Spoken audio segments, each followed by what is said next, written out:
नमस्कार प्यारे मित्रों, मैं आपका डॉक्टर पंडित शेखर शास्त्री आपका स्वागत करता हूँ हमारे इस यूट्यूब चैनल में जिसका नाम है श्वास। कुछ दिनों से हमने कोई सा भी वीडियो यूट्यूब चैनल में अपलोड नहीं किया, इसलिए बहुत सारे भक्तगण के फ़ोन आ रहे थे ये कहते हुए कि गुरुजी अभी तक आपने कोई एपिसोड क्यों नहीं बनाया, अभी तक आपका कोई एपिसोड अपलोड क्यों नहीं हुआ। इसके लिए हम क्षमा चाहते हैं, क्षमा प्रार्थी हैं। समय के अभाव के कारण हम कोई सा भी वीडियो नहीं बना पाए और इसी दौरान चलते हुए हमारे बीच इतने सारे रोगग्रस्त लोग या फिर कह सकते हैं रोगी संपर्क में आए, जिनसे हम थोड़े हताश हो गए थे कि हमारा एक प्रयास है कि रोग मुक्त करें हमारे परिवार, हमारे परिसर को, पर्यावरण या फिर हमारे देश का हम रोग मुक्त प्रांत देश देखना चाहते हैं, फिर भी रोग उत्पन्न होते जा रहे हैं। प्रिय मित्रों, क्या आप जानते हैं अधिकतर रोगों का एक ही मुख्य कारण है, एक ही मुख्य समस्या, एक ही मुख्य रोग भी कह सकते हैं उसे। ये रोग नहीं है परंतु इसको रोग में आप परिवर्तित करते हो। पता है क्या है?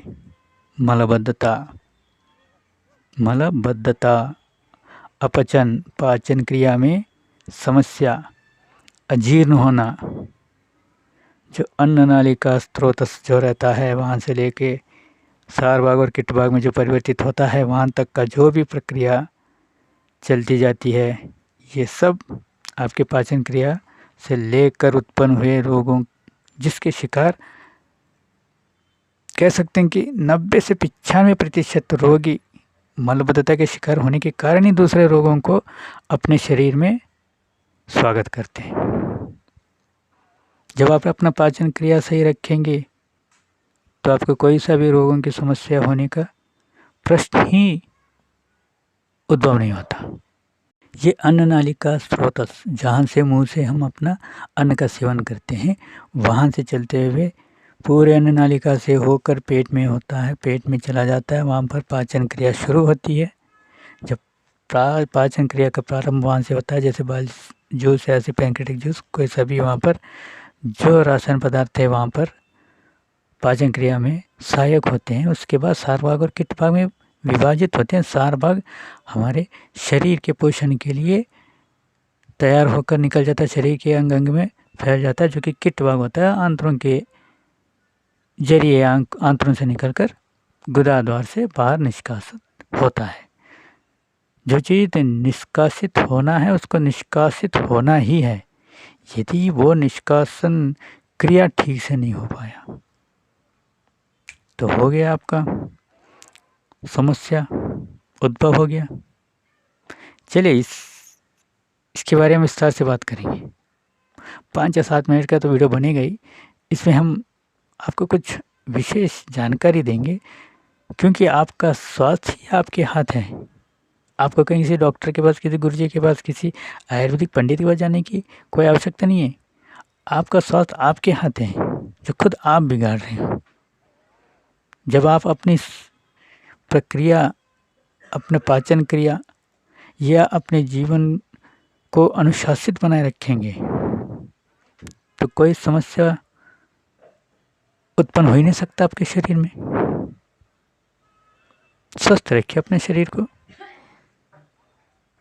ये भगवान का वर है, आशीर्वाद है, देन है।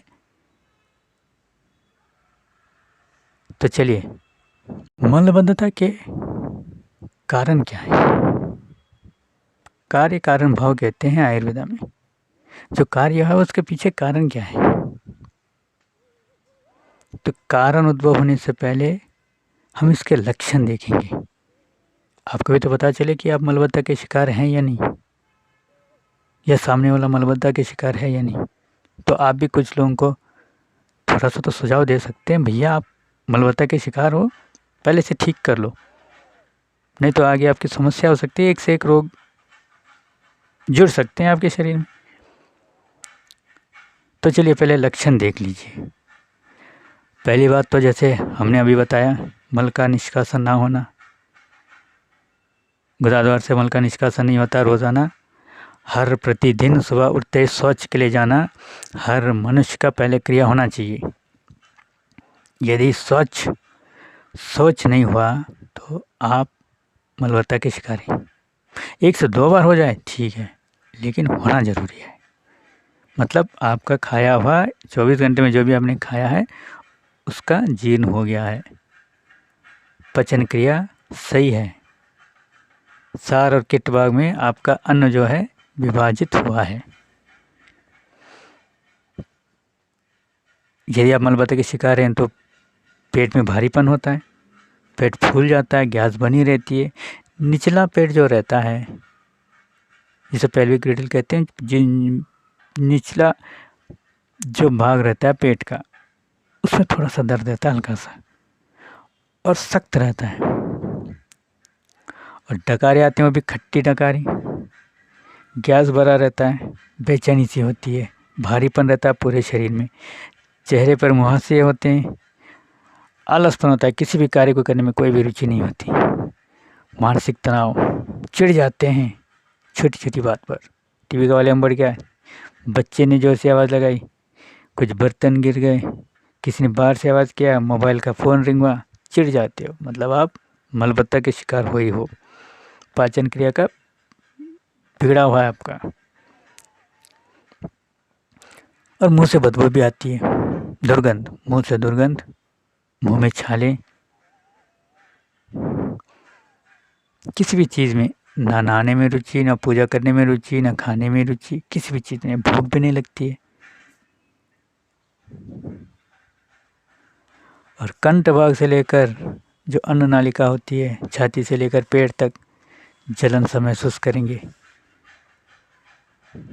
क्योंकि गैस उत्पन्न होगा। और आपका जो छाती में दर्द होगा तो आप सोचोगे भाई हमें कहीं हृदय रोग तो नहीं हो गया। हो सकता है, आगे 1 से 1 रोग तो उत्पन्न होते हैं इससे, हल्के में ना लीजिएगा। तो अगर आपको छाती में थोड़ा सा भी दर्द महसूस होगा तो आप सोचेंगे कि कहीं मैं हृदय रोग से शिकार तो नहीं हो गया। यदि आप पाचन क्रिया सही नहीं रखेंगे, हो सकता है आगे उस समस्या पे आप जूझ जाएं। सिर में भारीपन, सिर हमेशा दुखते रहना, सर दर्द रहना, आंखों का जलन, भूख की समस्या, भूख ही ना लगना। कारण क्या है? चलो यहाँ तक तो आपने, अभी लक्षण बहुत हैं, इतना तो एक साधारण व्यक्ति को पता ही होना चाहिए। इतना लक्षण तो आप खुद देख लो अपने घर में, अपने आप से, अपने मित्रों के साथ खुद देख लीजिए। लेकिन इसके कारण क्या है? इसके मूलभूत कारण हैं अनियमित खान पान, यानी कि समय पर भोजन ना करना, पेय रहित खाना खाना, अर्थात जिसमें पानी की कमी हो, जिस खाने में, पिज़्ज़ा, बर्गर, ब्रेड, पाव भाजी, ये हो गए बाहर का खाना खाना। जब पानी की कमी हो, जल की कमी हो उसमें, तो निष्कासन कैसे होगा मल का? जम जाएगा ना। तरल पदार्थ तो होनी चाहिए, तरल चीज़ों का खाना बहुत ही आवश्यक होता है। पानी का, जल का बहुत ही कम सेवन करना, मसालेदार खाना, बाहरी खाना जैसे पिज़्ज़ा हुआ, बर्गर हुआ, गोलगप्पे हुए, ये सब चीज़ें से बाहर के खाते हो तो मलबद्धता का शिकार होना ही है आपको। अनियमित निद्रा, यदि आपकी निद्रा में असंतुलितता है,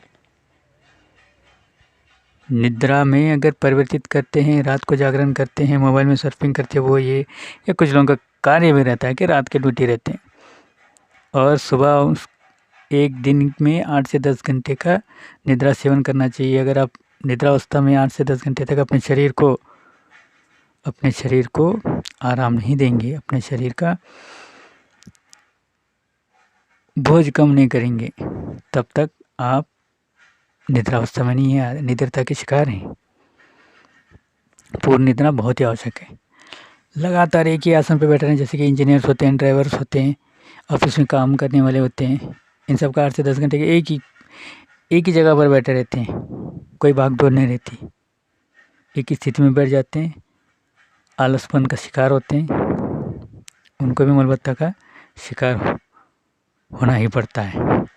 शरीर श्रम ही ना करना, शारीरिक श्रम करते ही नहीं कुछ लोग। घर में नौकर चाकर हैं या फिर भाई बंधु हैं, बीवी अच्छी काम वाली मिली तो बैठे जगह हर एक चीज़ मंगा लेते हैं।